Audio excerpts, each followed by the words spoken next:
Life is pretty mysterious. So of course it's very natural for us to experience confusion, right? It's very mysterious that any of this even exists whatsoever. It's very mysterious that we're even here. It's very mysterious that we're aware of ourselves. Our very awareness is extremely, in a sense, mysterious until we begin to become conscious of what that really is.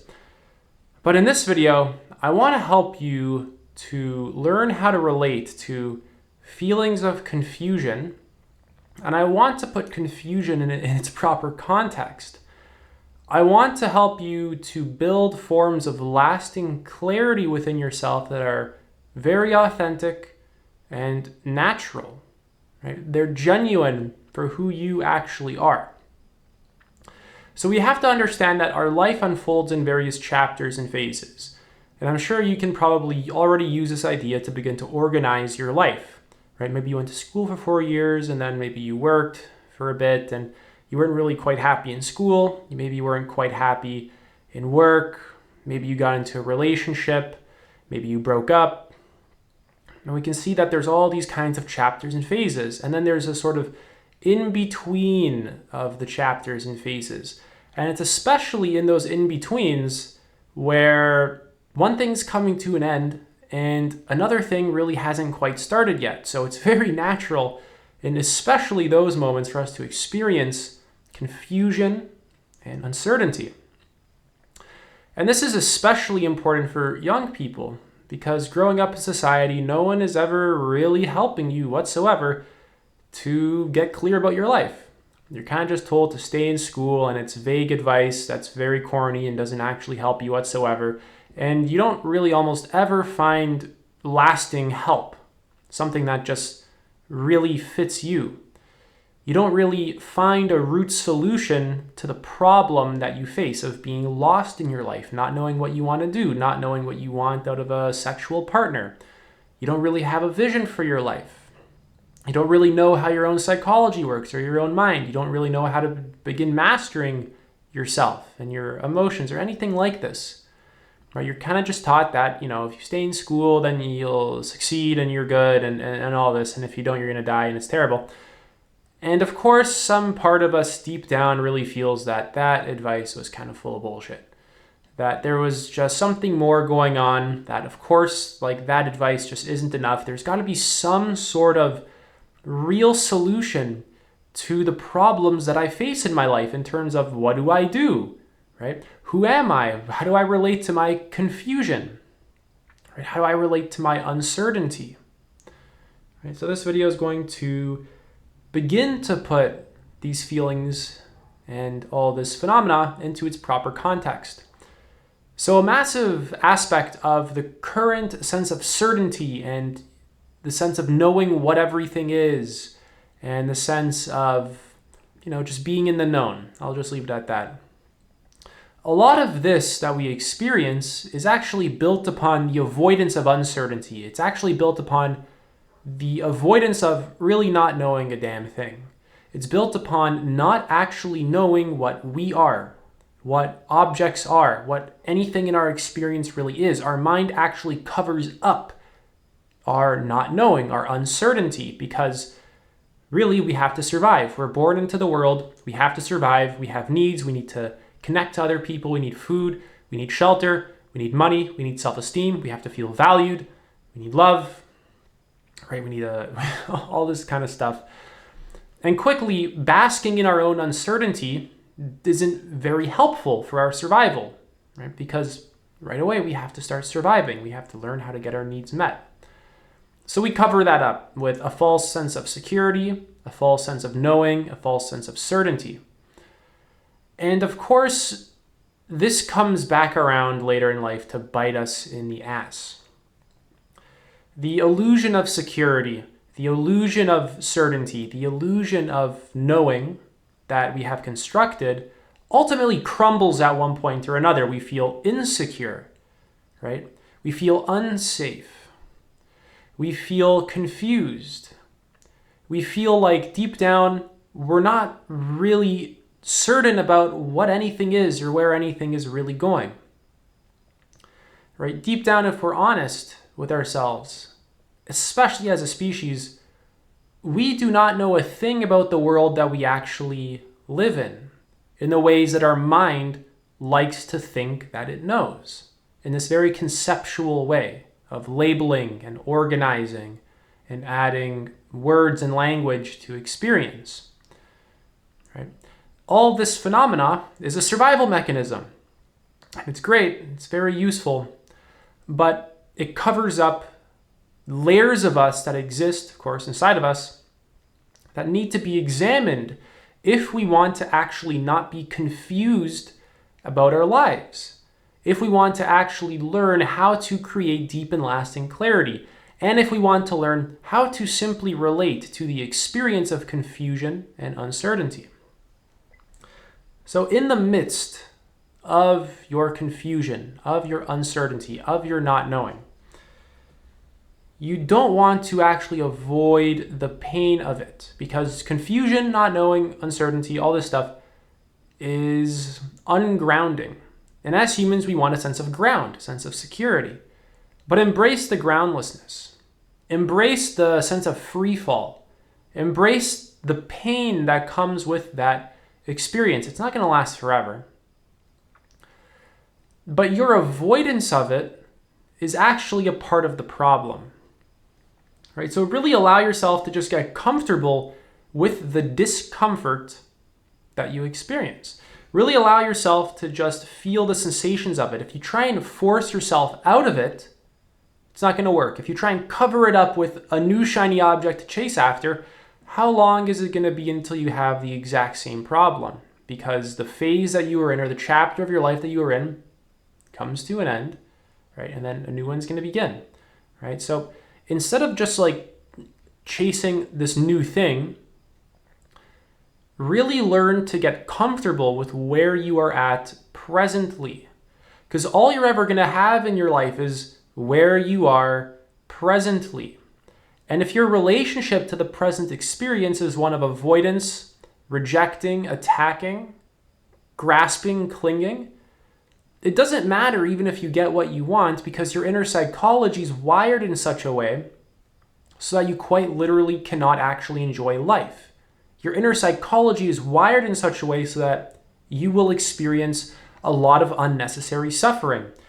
So forcing yourself out of the state simply won't work. It's not going to create genuine, authentic and lasting clarity.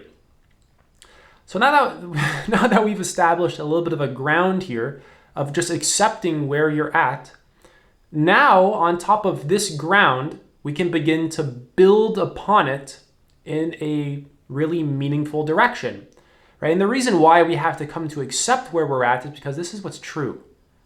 We have to accept the present experience because this is what is real. This is what is actual. This is actual life. If we avoid it, we're actually in delusion. How can we have any real clarity if we're just avoiding the present experience, if we're always avoiding our life, our own discomfort, all these kinds of things? If we want real and lasting clarity, we actually have to come into a state of acceptance of the present experience, right? And once it's really accepted, once we're getting comfortable with our own discomfort, now we can begin to really change it. Now we're actually in a far less reactive place. We're in a more grounded and stable place, right? And we can begin to actually change it. So, of course, embrace the current groundlessness that you feel, right? Don't try and cover it up with any false sense of security, right? And begin to just listen to the points that I'm going to list out to you, right? Because these points are very root level solutions to your problem that you face. So I want to talk now about a bunch of points I have for just how to actually create lasting clarity and maintain it, right? And of course, clarity is an experience that comes and goes, right? First of all, we have to get that straight, that eventually you're going to feel confused again, or uncertain, or like not knowing, right? And this is why it's important to, again, embrace those feelings, right? This is why this entire domain is so important, right? So now let's just get on to the points. This is especially important for young people who just feel lost in life, who don't really know what their life purpose is, who don't have a strong vision for their life. And this first point is, of course, like I just said it, create a vision for your life by focusing on your long-term psychological, emotional, physical, and spiritual development. You actually need to have some sort of long-term goal that is related to your own development as a human being that kind of acts as a North Star, kind of acts as this guiding force, right? Raising your consciousness, maintaining your well-being, right? So really, what does all this stuff actually look like? I'm going to list just very practical points. What does this actually look like to begin to build a vision for your life, right? And to actually care about your long-term development. What does this really require day to day at the most practical level? Lucas, what do I do?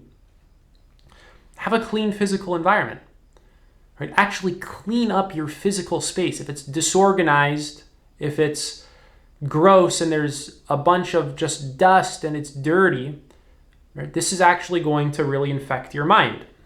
Having a clean physical environment has an organizing effect on your own psychology. It has an organizing effect on your mind. Next is daily meditation.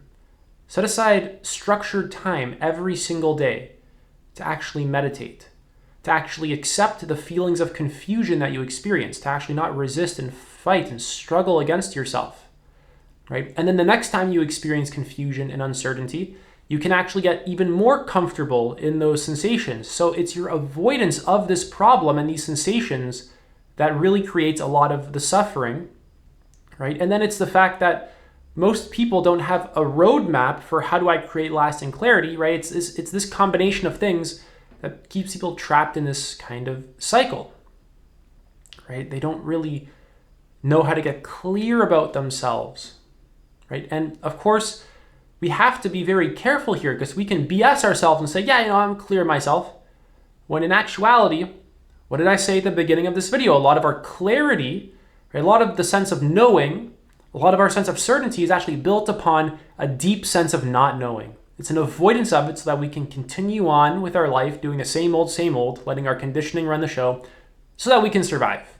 And I'm saying we have to dig into that very conditioning, feel it properly, sense into it, notice how our body tenses up in relation to it, right? It's actually stuck inside of you, right? And this actually influences your entire perception of reality, how you relate to it, right? This is like a very fundamental level of conditioning inside you that controls you, and you actually need to release it, process it, break your identification with it, right?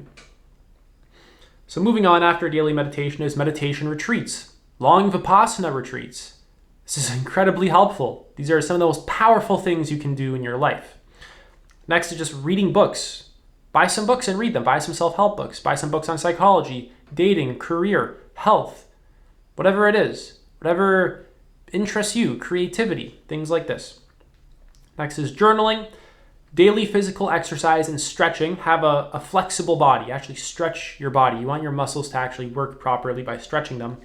Eat for nutrition and not for distraction. This means eating a lot of fruits and vegetables, eating a lot of not processed foods, cutting out junk foods, pop, things like this, not over consuming caffeine, eating foods that keep you light, grounded, clear, stable, regulated, right? Not eating fast food, right? So just a lot of fruits and vegetables. That's quite important. Next is spend time in nature. Right? Nature is very rejuvenating. It's very healing. Again, nature has this organizing or healing effect on the mind. Right? Nature has a sort of rejuvenating energy to it, which is just really helpful. So next is spend time in silence and solitude. Don't distract yourself with loud noises and music and TV and all that stuff. Just turn it all off. Spend time in the silence. Embrace the silence. Embrace yourself. Right? Learn how to get comfortable just being by yourself in a quiet room without needing distractions from yourself. Why do you always need to distract yourself? Have you noticed this yet? Why are you always running from yourself? Why can't you just sit in a room in a very undistracted way and just exist and be okay with it? Right? What's driving that? So spending time in silence and solitude. Another good important point is to connect with helpful people. Connect with the people who you need to actually help you therapists, coaches, friends, mentors, whoever it is. Find the proper social support system that you need so that you can actually succeed. This is incredibly important. Most people do not even have friends that care about any of the stuff I even mentioned on anything in this video. You need healthy social connections. This is going to help to keep you accountable, and this is actually going to shape you up over time. Again, we're focusing on long-term psychological, emotional, physical, spiritual development here, and this is going to serve you for the rest of your life. Next is just cutting out distractions like your phone, TV, things like this, embracing the confusion that you experience, embracing your day-to-day life. Right? You don't need so much distraction. You don't need so much escapism, entertainment. Right? We're using these as coping mechanisms for underlying repressed feelings, for energies that are stuck in our body. Right? It's not like basically your emotions get stuck in your body when you repress them, and they control you in unconscious ways that you're not even aware of. And without applying awareness to them, learning how to process them, you just remain stuck in the same old cycles, same old bad habits, same old unhealthy patterns. So process your underlying repressed emotions rather than letting them control you. Another important point is when you're interacting with things in the world, ask if it gives you energy. Does eating chips give you energy? Okay, it clearly doesn't. Cut it out. Does scrolling on your phone give you energy? No. No one feels refreshed after 4 hours of scrolling on Instagram. Does watching TV do that? Does it give you energy? No. Does physical exercise, yoga, stretching, meditating, reading, journaling, eating healthy foods, does this kind of stuff give you energy? Right? So there's this element of actually caring about your own well-being, your physical, mental, emotional, spiritual well-being, and connecting with other people while also embracing solitude. Right? So if things suck your energy, you have to start cutting them out. And you'll notice that you're actually addicted to various things that suck your energy. You're addicted to your phone, scrolling on Instagram. You're addicted to certain junk foods. You most likely have these addictions because they are coping mechanisms for uncomfortable feelings that are just kind of trapped in your body. You'll notice that your body's tense, the gut, raised shoulders, or tense legs. You'll notice that there's a sense of contraction in the muscles, and it's because there's actually underlying fears, anxieties, worries, guilt, shame, things like this that drive you to do certain patterns. Basically, it's just a coping mechanism. It's an avoidance mechanism. You feel the feeling and then you try and escape it in the form of watching porn, scrolling endlessly on YouTube or Instagram, filling up with junk food, things like this.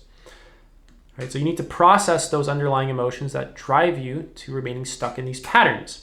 Everything on this list that I just mentioned has a self-connecting aspect to it. That's the underlying theme of all this stuff, is that it's bringing you into connection with yourself.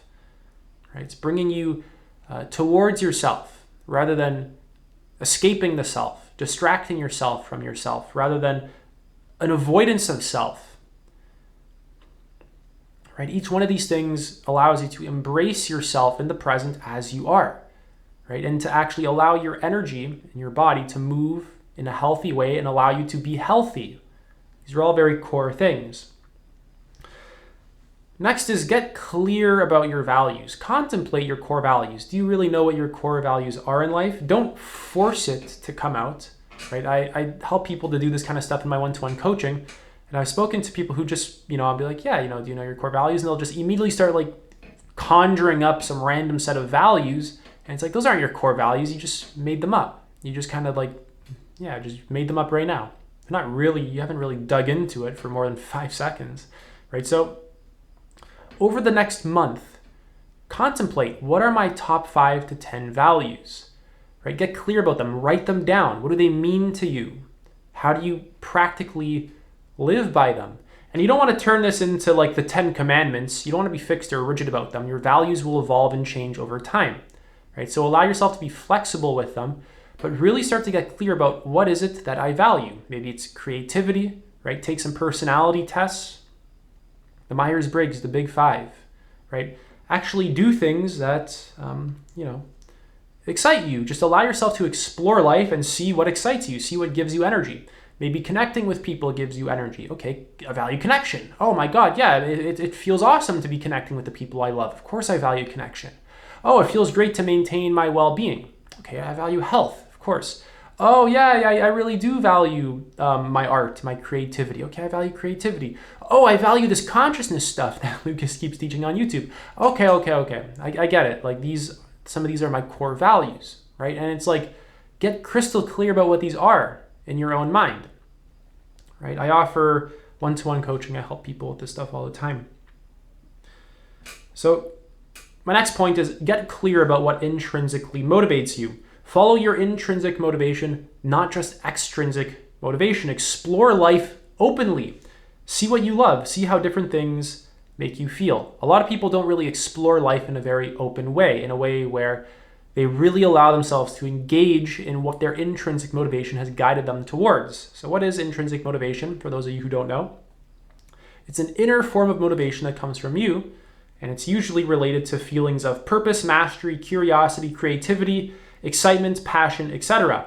It's an inner guidance system, basically. Extrinsic motivation is the opposite of it. It has to do with doing things just for money, status, fame, recognition, approval, and avoiding punishment. So what I'm saying is that really get clear about what you are intrinsically motivated towards. Maybe that's reading a book, meditating, taking care of yourself, going out to a dance, some kind of dance or something, right? Playing a sport. Allow yourself to just be moved by your intrinsic motivation. Allow yourself to act upon your intrinsic motivation and explore life very openly. Most people do not explore life openly, right? Most people do not try meditation, try yoga, right? Go to a yoga class, like actually explore life. Intentionally just do new stuff, see how excited you are about it, right? See how it makes you feel, right? If it gives you energy, big green flag. If it's sucking away energy, don't do it, right? Do meditation retreats, right? Travel, read hundreds of perspectives, read books on psychotherapy, dating from spiritual perspectives, dating from scientific perspectives, like a psychological perspective as well, right? Reading psychology, reading spirituality, Christianity, Buddhism, Hinduism, Jainism, reading books by enlightened masters. I have a free book list, right? Utilize it. Right? Reading books on, science as well, physics, biology, chemistry, all this stuff.